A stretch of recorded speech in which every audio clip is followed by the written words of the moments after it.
الحمد لله نحمده ونستعينه ونستغفره ونؤمن به ونتوكل عليه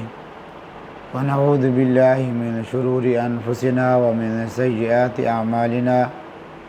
من يهده الله فلا مضل له ومن يضلله فلا هادي له وأشهد أن لا إله إلا الله وحده لا شريك له وأشهد أن سيدنا ونبينا محمدا عبده ورسوله صلى الله تعالى عليه وعلى آله وأصحابه وبارك وسلم تسليما كثيرا أما بعد فأعوذ بالله من الشيطان الرجيم بسم الله الرحمن الرحيم ويوم نحشرهم جميعا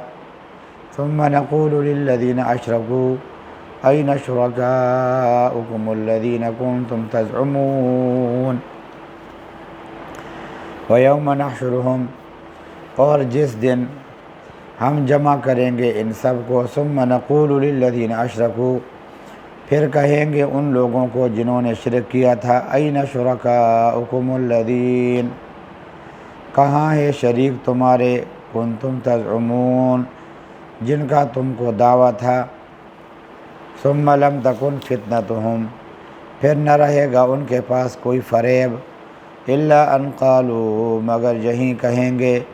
واللہ اللہ کی قسم ربنا اللہ کی جو ہمارے پروردگار ہے ما کننا مشرکین ہم تو شرک کرنے والے نہ تھے انظر کیف کذبوا علی انفسہم دیکھو تو کیسا جھوٹ بولے اپنے اوپر وضل عنہم اور کھوئی گئی ان سے ما کانوا یفترون وہ باتیں جو وہ بنایا کرتے تھے ومنہم من یستمع الیک اور بعض ان میں کان لگائے رہتے ہیں تیری طرف وجعلنا علی قلوبہم اکنہ اور ہم نے ان کے دلوں پر ڈال رکھے ہیں پردے ان یفقہوا تاکہ اس کو نہ سمجھیں وفی آذانہم وقرا اور رکھ دیے ان کے کانوں میں بوجھ وَإِن يَرَوْا كُلَّ آیَةٍ اور اگر دیکھ لیں تمام نشانیاں لا یؤمنوا بها تو بھی ایمان نہیں لاویں گے ان پر حتی اذا جاءوک یہاں تک کہ جب آتے ہیں تیرے پاس یجادلونک تو تجھ سے جگڑتے ہیں یقول الذین کفروا اور جگڑتے ہوئے کہتے ہیں وہ کافر نہیں ہیں الا اساطیر الاولین مگر یہ کہانیاں پہلے لوگوں کی ہیں فہم ینہون عنہ اور یہ لوگ روکتے ہیں اس سے وینأون عنہ اور بھاگتے ہیں دور ہوتے ہیں اس سے وَإِن یہلکون اور نہیں ہلاک کرتے الا انفسہم مگر اپنے آپ کو وما یشعرون اور اس کا ان کو شعور نہیں ہے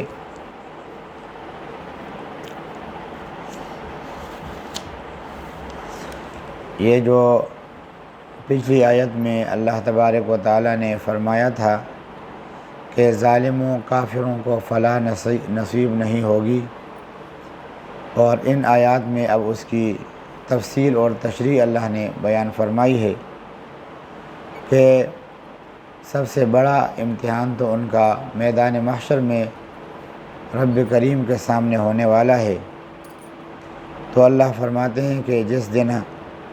وہ دن یاد رکھنے کے قابل ہے جس میں ہم ان سب مشرکوں کو اور ان کے بنائے ہوئے معبودوں کو جمع کریں گے اور پھر ان سے سوال کریں گے کہ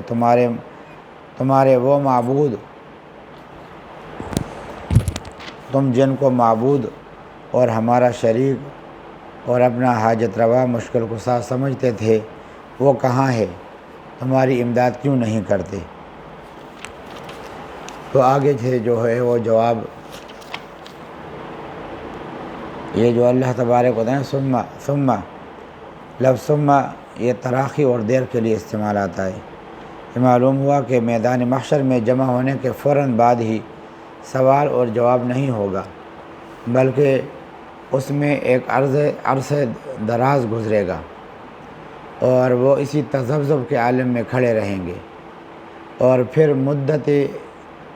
مدت بعد حساب کتاب اور سوالات شروع ہوں گے۔ ایک حدیث میں جو کہ مستدرک حاکم نے اور امام بیہقی نے ذکر فرمائی ہے کہ رسول کریم صلی اللہ علیہ وسلم نے ارشاد فرمایا کہ اس وقت تمہارا کیا حال ہوگا جب اللہ تعالیٰ تم کو میدان محشر میں اسی طرح جمع کریں گے جیسا تیروں کو ترکش میں جمع کر دیا جاتا ہے، اور 50,000 سال اسی طرح تم رہو گے۔ ایک روایت میں ہے کہ قیامت کا ایک روز 1000 سال سب اندھیری میں رہیں گے، آپس میں بات چیت بھی نہ کر سکیں گے۔ تو یہ جو روایات میں آتا ہے نا 50,000 اور 1000، یہ قرآن کریم کی 2 آیتوں میں بھی اس طرح مذکور ہے۔ ایک میں آتا ہے نا کہ کان مقدارہ 50,000 سنہ، کہ اس دن یعنی قیامت کے دن کی مقدار 50,000 سال ہوگی، اور دوسری جگہ ارشاد ہے ان یوما عند ربک کالف سنۃ مما تعدون، کہ تمہارے رب کے پاس وہ دن 1000 سال کا ہوگا۔ اور یہ جو 1000 سال اور 50,000 سال کی مقدار آیتوں میں یا حدیث میں بیان کی گئی ہے، اس کی توجیہ جو ہے مفسرین اور محدثین نے یہ بیان فرمائی ہے کہ ہر روز کہ یہ روز جو ہے نا شدت تکلیف اور مشقت کے اعتبار سے دراز ہوگا، اور درجات محنت و مشقت کے اعتبار سے مختلف ہوں گے۔ بعضوں کے لیے یہ دن جو ہے وہ 50,000 سال کا ہوگا، اور بعض کے لیے 1000 سال کا ہوگا۔ سمجھ گئے؟ آپ سمجھ گئے؟ ٹھیک ہے، سمجھے؟ تو یہ جو وہاں پہ میدان محشر جو بڑا امتحان گاہ ہوگا، اس میں ایک عرصہ تو اس طریقے سے اتنا لمبا عرصہ ایسے ہی گزر جائے گا کہ امتحان شروع ہی نہیں ہوگا، یہاں تک کہ لوگ تمنا کریں گے کہ کسی طرح امتحان جلد شروع ہو جائے اور حساب کتاب شروع ہو جائے، اور انجام کچھ بھی ہو یہ تردد اور تذبذب کی تکلیف تو ہو جائے۔ اسی طرح اللہ تبارک و تعالیٰ نے ثم کے لفظ کو لا کر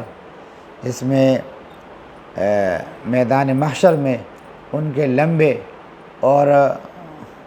دراز وقت تک اشارہ کیا ہے۔ اب توجہ سے سنو، توجہ سے سنو، ٹھیک ہے؟ اچھا، آگے وہ کہیں گے واللہ ربنا ما کنا مشرکین، کہ رب العالمین کی قسم کھائیں گے کہ ہم تو شرک نہیں کرتے تھے۔ اور پھر ان کے جواب میں لفظ فتنہ آیا ہے۔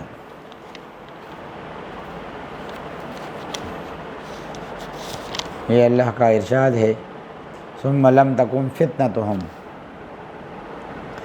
اس کے 2 معنی مفسرین نے بیان کیے ہیں۔ ایک معنی تو اس کا ہے امتحان اور آزمائش، اور دوسرا معنی ہے کسی پر فریفتہ ہونا، مفتون ہو جانا۔ اور پہلی صورت میں مطلب یہ ہوگا کہ جواب امتحان کو امتحان سے تعبیر کیا ہے حق تعالی شانہ نے۔ دوسری صورت میں یہ ہوگا کہ یہ دنیا میں اپنے بتوں اور خود ساختہ معبودوں پر اس قدر مفتون تھے کہ اپنے جان و مال بھی اس پر قربان کرتے تھے۔ اب ان کا جواب یہی ہوگا کہ ان سے علیحدگی اور برات کا اظہار کریں گے۔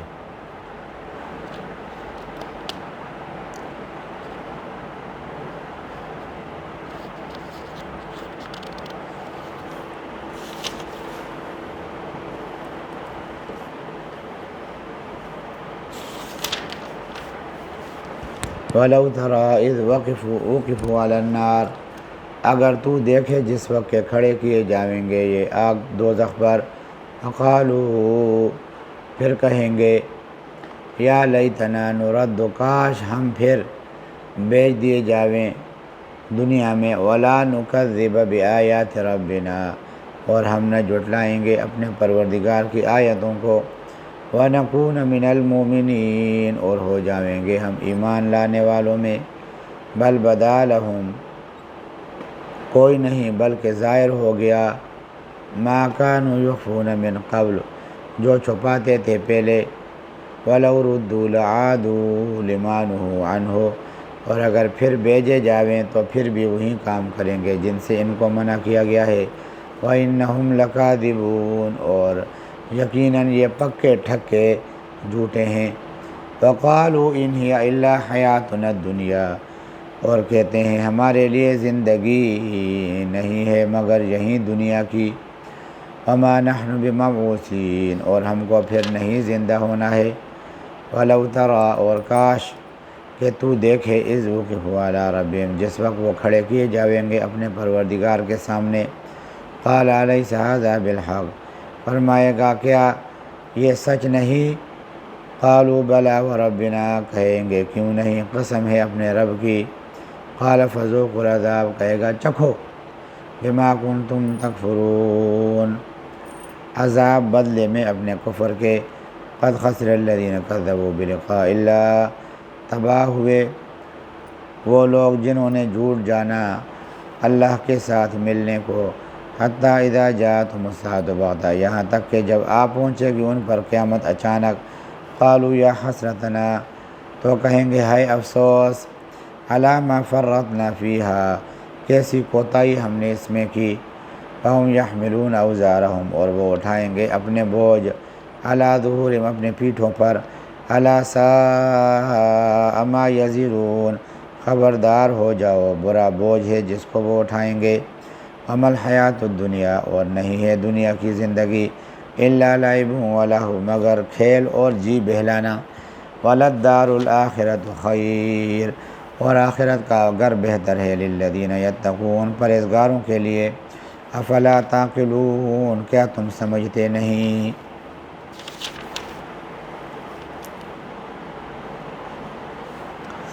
یہ ابھی یہاں پہ اللہ تبارک و تعالیٰ فرما رہے ہیں وَهُمْ يَحْمِلُونَ أَوْزَارَهُمْ، قیامت کے روز روایات حدیث میں آتا ہے کہ قیامت کے روز نیک لوگوں کے اعمال ان کی سواری بن جائے گی، اور بدکاروں کے اعمال بد باری بوجھ کی شکل میں ان کے سروں پر لادی جائے گی۔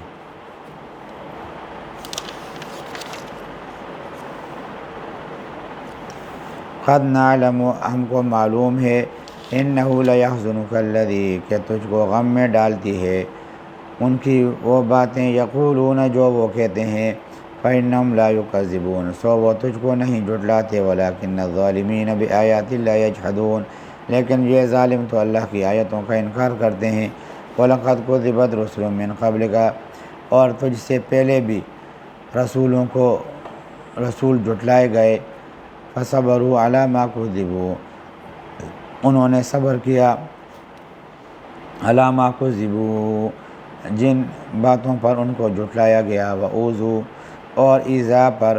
حَتَّىٰ أَتَاهُمْ نَصْرُنَا، یہاں تک کہ پہنچی ان کو ہماری مدد، وَلَا مُبَدِّلَ لِكَلِمَاتِ اللَّهِ، اور کوئی نہیں بدل سکتا اللہ کی باتیں۔ وَلَقَدْ جَاءَكَ مِن نَّبَإِ الْمُرْسَلِينَ، اور تجھ کو پہنچ چکے ہیں کچھ حالات رسولوں کے۔ وَإِن كَانَ كَبُرَ عَلَيْكَ إِعْرَاضُهُمْ، اور اگر تجھ پر کچھ گراں ہے ان کا منہ پھیرنا، فَإِنِ اسْتَطَعْتَ أَن تَبْتَغِيَ، تو اگر تجھ سے ہو سکے کہ ڈھونڈ نکالے، نفقاً فی الارض، کوئی سرنگ زمین میں، او سلماً فی السماء، یا کوئی سیڑھی آسمان میں، فَتَأْتِيَهُم بِآیَةٍ، پھر لائے تو ان کے پاس ایک معجزہ۔ وَلَوْ شَاءَ اللَّهُ لَجَمَعَهُمْ، اور اگر اللہ چاہتا تو جمع کر دیتا، عَلَى الْهُدَىٰ، سب کو سیدھی راہ پر، فَلَا تَكُونَنَّ مِنَ الْجَاهِلِينَ، سو تو مت ہو نادانوں میں سے۔ اِنَّمَا يَسْتَجِيبُ الَّذِينَ يَسْمَعُونَ، مانتے ہیں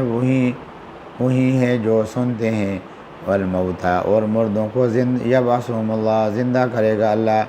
ثم الیہ یرجعون، پھر اسی کی طرف وہ لائے جاویں گے۔ وقالوا لولا نزل علیہ آیۃ من ربی،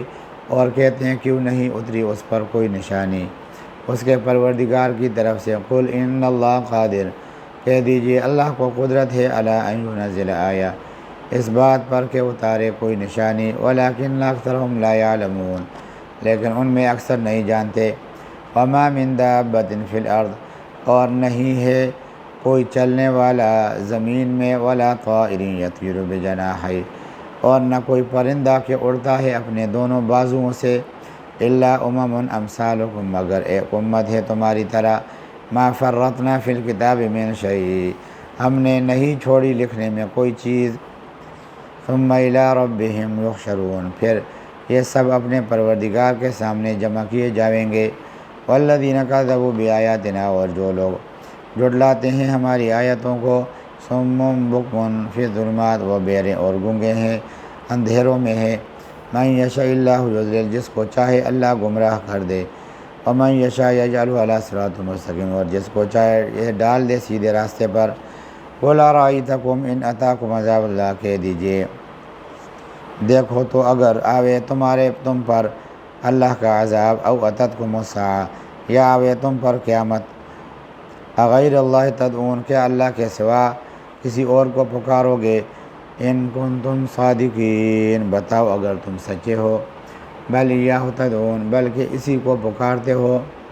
فیکشف ما تدعون الیہ ان شاء، پھر دور کر دیتا ہے اس مصیبت کو جس کے لیے اس کو پکارتے ہو اگر چاہتا ہے، وتنسون ما تشرکون، اور تم بھول جاتے ہو جن کو شریک کرتے ہو۔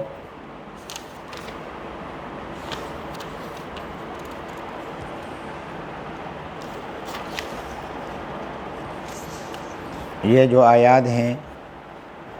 یہ پہلی آیت میں فرمایا فَإِنَّهُمْ لَا يُكَذِّبُونَكَ، یہ کفار در حقیقت آپ کی تکذیب نہیں کرتے بلکہ آیت اللہ کی تکذیب کرتے ہیں، اور اس کا واقعہ بھی ایک مفسرین نے ذکر کیا ہے کہ ایک مرتبہ قریش کے ایک سردار اخنس بن شریف اور ابو جہل کی ملاقات ہوئی، تو اخنس نے ابو جہل سے پوچھا، اے ابو الحکم، یہ ابو الحکم کے نام سے ابو جہل کو پکارا جاتا تھا، اور پھر اس کے جہالت کی وجہ سے، عناد کی وجہ سے اس کا لقب ابو جہل پڑ گیا۔ تو اس نے کہا کہ اے ابو الحکم، یہ تنہائی کا موقع ہے، میرے اور تمہارے کلام کو کوئی تیسرا نہیں سن رہا ہے، مجھے محمد ابن عبداللہ کے متعلق اپنا خیال صحیح بتلاؤ کہ ان کو سچا سمجھتے ہو یا جھوٹا۔ ابو جہل نے اللہ کی قسم کھا کر کہا، بلا شبہ محمد سچے ہیں،